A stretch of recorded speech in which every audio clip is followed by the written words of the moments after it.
Bonjour à tous et bienvenue sur EFJ Mag. Cette semaine, nos équipes vous proposent 2 reportages en lien avec l'actualité frappante de la semaine. Nos reporters sont allés pour vous au cœur de l'Assemblée nationale.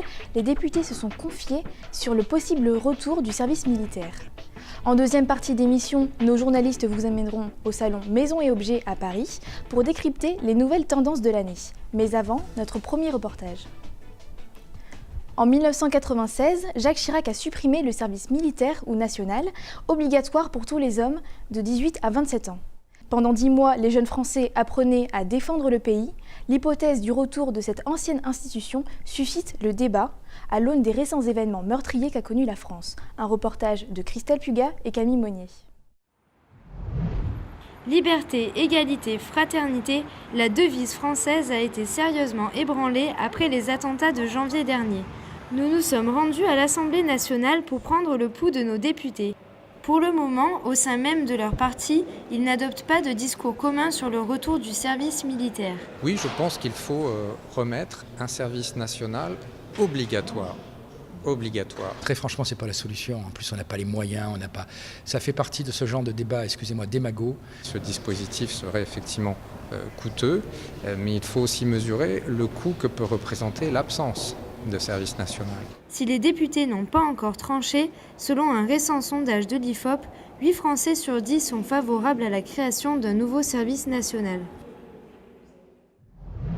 Si le retour du service militaire fait grand bruit, le service civique est déjà en place depuis mars 2010. Il reste pourtant encore peu connu. Camille, est-ce que tout le monde peut se porter volontaire au service civique ? Non, il faut avoir entre 16 et 25 ans. Pas besoin de diplôme, il suffit d'être motivé et d'avoir envie de tester de nouvelles expériences. Le service civique est un engagement volontaire pour tous. Il aide les jeunes en difficulté à se réintégrer dans la société. Par exemple, en réalisant des missions de solidarité comme aider les handicapés à faire du sport ou bien du théâtre, accompagner les patients dans les hôpitaux ou encore apprendre à lire, écrire et compter aux personnes dans le besoin. Pour ceux qui aiment voyager, il peut également se faire à l'étranger. Cette année, les décorateurs osent les mélanges de genres. Entre le côté rustique de la cabane de jardin et le confort d'un habitat moderne, ce créateur italien, lassé du design épuré, crée des intérieurs singuliers. L'idée de mélanger des tissus, mélanger des matériaux, mélanger des styles différents, que pour nous, c'est un peu les nouvelles façons de faire des projets. Bonjour Maëlle, dans votre reportage, vous évoquez l'influence des cahiers annuels sur les tendances en termes de design. Mais comment ces supports sont-ils rédigés ? Chaque saison, de nouvelles tendances sont définies par des stylistes, chercheurs, analystes et experts en marketing. Ces professionnels analysent les principales évolutions sociétales qui influencent la mode et le design. Ils recensent les nouveaux modes de consommation, les nouveaux produits et les nouveaux modes de distribution. Puis ils proposent des applications concrètes, comme des harmonies de tissus, de couleurs ou de formes. Les conclusions de ces enquêtes à 360 degrés sont compilées dans ce Saint Graal, et édité 2 ou 3 fois par an. Les planches réalisées sont propres à chaque domaine, qu'il soit de la mode, du design ou de la grande distribution.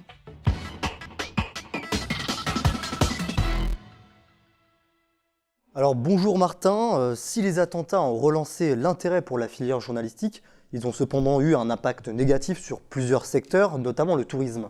Effectivement, le cabinet MKG, leader européen du conseil dans le secteur du tourisme, a publié les premiers chiffres de la fréquentation hôtelière pour l'année 2015. Et on peut dire que les résultats ne sont pas bons. Depuis le 9 janvier, date de la prise d'otage à l'hypercachère Porte de Vincennes, les réservations ont connu une baisse de 10%. Le cas de figure est connu, puisque ça avait déjà été le cas à Madrid et à Londres, après les attentats perpétrés par Al-Qaïda. Toulouse avait également connu une baisse de fréquentation suite à l'affaire Mera. Mais là où la situation est inédite, c'est que la chute observée à Paris dure beaucoup plus longtemps que dans les cas précédents. Plusieurs raisons à cela. Le sentiment d'insécurité qui règne, notamment avec l'application du plan Vigipirate à son plus haut niveau. La baisse de morale chez les Français, fortement marquée par ces événements et qui, de fait, n'ont pas la tête à sortir. Jouer sur les illusions, s'affranchir des règles, l'exposition street art éveille la curiosité du grand public. Sa particularité réside dans l'association atypique des nouvelles technologies et de l'art de la rue. De Isaac Cordal à JR, en passant par Antonin Fourneau, toutes les formes de street art sont représentées. Habituellement présentes dans nos rues, les œuvres s'invitent aujourd'hui dans les musées. C'est pas un art mort, c'est pas un mouvement figé, le street art c'est un mouvement qui est vivant. Et donc forcément, comme quelque chose de vivant, c'est quelque chose qui évolue. Donc effectivement, au début, c'était que à l'extérieur. Aujourd'hui, 45 ans après, ça touche tellement de personnes que c'est forcément dans plein de lieux différents. Ces dernières années, la discipline a su évoluer à travers de nouvelles techniques. Les artistes du mouvement sont jeunes, entrepreneurs et créatifs, au point qu'il est difficile de suivre l'ensemble des innovations mises en pratique quotidiennement. Bonjour Paul, alors nous l'avons dit tout à l'heure, le street art est apparu dans les années 70 à New York et à Philadelphie. Mais alors, qui sont les précurseurs de cette discipline ? Alors effectivement, vous avez raison, c'est à New York que le street art a explosé et plus précisément dans les quartiers pauvres. Alors au début, il se manifeste notamment sous la forme de petits graffitis, le but étant pour chacun de diffuser son nom sur le plus de murs possible. Alors parmi les plus célèbres, on peut notamment retenir Taki 183 qui aura d'ailleurs la chance d'avoir un article qui lui sera consacré dans le New York Times en 1971, un article intitulé Taki 183 lance une nouvelle mode. Alors à la vue de la montée en puissance de la discipline, le train et le métro vont s'imposer comme les principaux supports de diffusion très appréciés par les graffeurs, à l'image par exemple de Keith Haring ou encore de Jean-Michel Basquiat.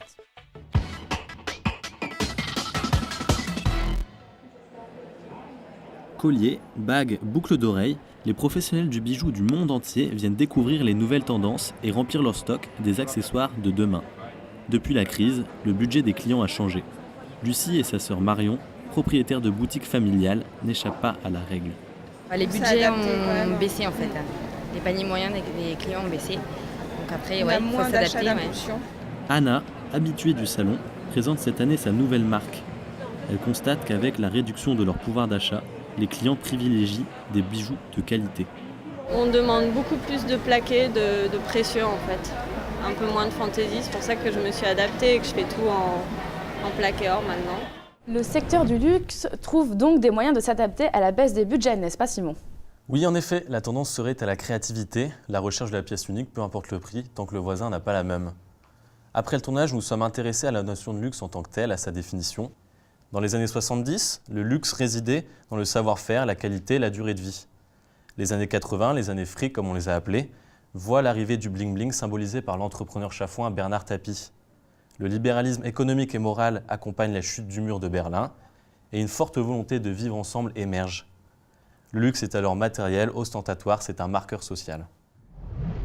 Après les bars tactiles et les bars à insectes, une nouveauté venue tout droit d'Extrême-Orient fait fureur à Paris. Un café avec des clients bien particuliers qui vous détendent plus qu'un massage. Allergique, s'abstenir. Un reportage de Juliette Marchais et Rité Kassangou. Prendre un verre ou déjeuner avec un chat, c'est désormais possible. Bienvenue au Café des chats, un concept venu de Taïwan. Ici, les chats sont maîtres des lieux et décident eux-mêmes des personnes qui peuvent les caresser. Les clients semblent apprécier de déjeuner en compagnie de ces petites boules de poils anti-stress. Moi, ça me détend beaucoup. Un chat, quand il vient sur nous et qu'on a son ronronnement, moi, je trouve que ça détend. Et la recette fonctionne bien. Le café, ouvert il y a un peu plus d'1 an, affiche complet presque tous les jours et les réservations ne cessent d'augmenter.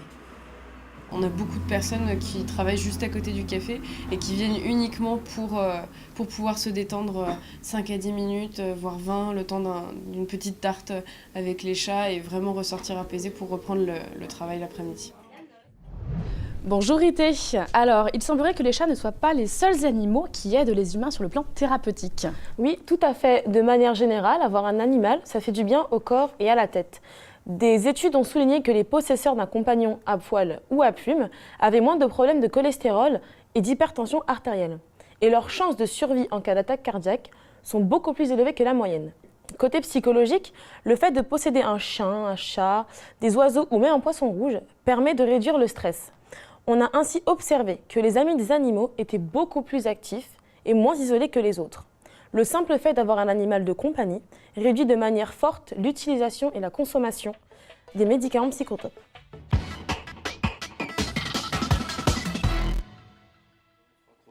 Levallois-Perret, ville des Hauts-de-Seine au nord-ouest de Paris. Nous nous rendons dans une librairie spécialisée dans les BD. Ici, Charlie Hebdo ne faisait pas vraiment partie des habitudes des clients. C'est habituellement pas ce qui s'arrache, ce type de publication de gauche très engagée. Bon, ils ne sont pas du tout là-dessus, mais c'est vrai qu'on a eu des curiosités du fait de l'attentat, oui. Des curieux qui sont venus en nombre ici et ailleurs, à tel point que les libraires ont recommandé 10 000 exemplaires de tout Cabu et 5 000 de Cabu à New York.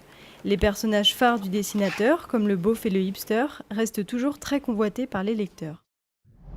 Et oui, vous le savez, comme tous les ans, Angoulême se transforme en lieu culte pour les amateurs du 9e art. Cette année, Charlie Hebdo est omniprésent dans la ville. Des unes de l'hebdomadaire satirique sont affichées dans les rues sous forme de panneaux électoraux. Mercredi soir, une banderole géante avait même recouvert la façade de l'hôtel de ville. Astérix et Obélix, Spirou ou encore Lucky Luke sont représentés sous le slogan « Rapprochons-nous du dessin pour que le dessin nous rapproche ».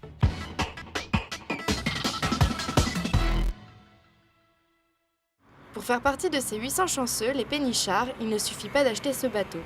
Il faut aussi obtenir un emplacement, ce qui peut durer de longues années avant d'obtenir l'autorisation. Mais ce n'est pas tout. À cela s'ajoutent d'autres contraintes administratives. Maintenant, les gens pensent toujours que voilà, venir vivre sur l'eau, c'est extrêmement simple. Oui, ça peut l'être, hein, mais bon, c'est quand même toute une construction de dossiers administratifs qu'il faut gérer. Et puis un bateau, ça s'entretient. Je dirais, voilà, comme une maison, le risque est plus important que sur une maison. Le mode de vie atypique des pénichards est finalement presque anodin. Après les avoir rencontrés, nous avons quitté l'eau pour le sol avant de s'envoyer en l'air. Stéphane Buisson, vous avez enquêté pour nous. Quelles sont les maisons les plus atypiques que vous avez découvertes? Écoutez, les hippies des années 70 laissent place aux yurtistes. Pour échapper à la société de consommation et pour se sentir vivants, ces amoureux de la nature ont fui la ville pour les champs. Comparés à des marginaux, ils vivent, mangent et respirent green. Sur un terrain dans le midi de la France, on se croirait en Asie centrale ou dans un camp de retraite de yoga. En leur dédiant une place, la ville d'Aubervilliers commémore les victimes de la manifestation du 17 octobre 1961, en particulier une jeune fille, Fatima Bédar. Elle avait 15 ans et je suis très heureux d'ailleurs et très fier que son frère ait assisté à cette inauguration. Son frère et elle avaient vécu à Aubervilliers et elle a été retrouvée là, dans le canal, noyée. Morte, comme beaucoup d'autres, pour avoir protesté contre un couvre-feu imposé aux seuls Nord-Africains, mis en place par le préfet de police de l'époque, Maurice Papon. C'est un crime d'État qu'il était question de dénoncer. On voulait commencer cette année, justement, qui a commencé par des actes assez tragiques un peu partout dans le monde, et notamment sur notre sol français, dire que nous étions contre la colonisation et que nous étions pour le droit des peuples à disposer de leur liberté. Bonjour Martin, vous étiez à l'inauguration de la place du 17 octobre 1961. Cette cérémonie renvoie à une histoire commune entre la France et l'Algérie, une histoire dont on ne sait finalement pas grand-chose. Racontez-nous. En effet, Sixtine, le sujet est délicat à aborder. L'État français ne reconnaît la guerre d'Algérie comme une guerre que depuis 1999. Le sujet est peu voire pas abordé à l'école et on le voit seulement au travers du chapitre sur la décolonisation. Donc il est noyé au milieu de tout un tas d'autres faits historiques. Enfin, il ne faut pas oublier que la guerre d'Algérie est la dernière guerre à avoir eu lieu sur le territoire français puisque l'Algérie à l'époque était un département et non pas une colonie. Mais pourquoi la France était-elle tant accrochée à ce pays ? Bien, d'abord, il y avait beaucoup de militaires et beaucoup surtout de Français en Algérie. Il y a eu près de 2 millions de personnes rapatriées à la fin du conflit. Ensuite, c'était un enjeu stratégique important. L'Algérie est le berceau du Centre des études spatiales françaises. Donc en pleine guerre froide et en pleine conquête de l'espace, c'était évidemment un enjeu majeur.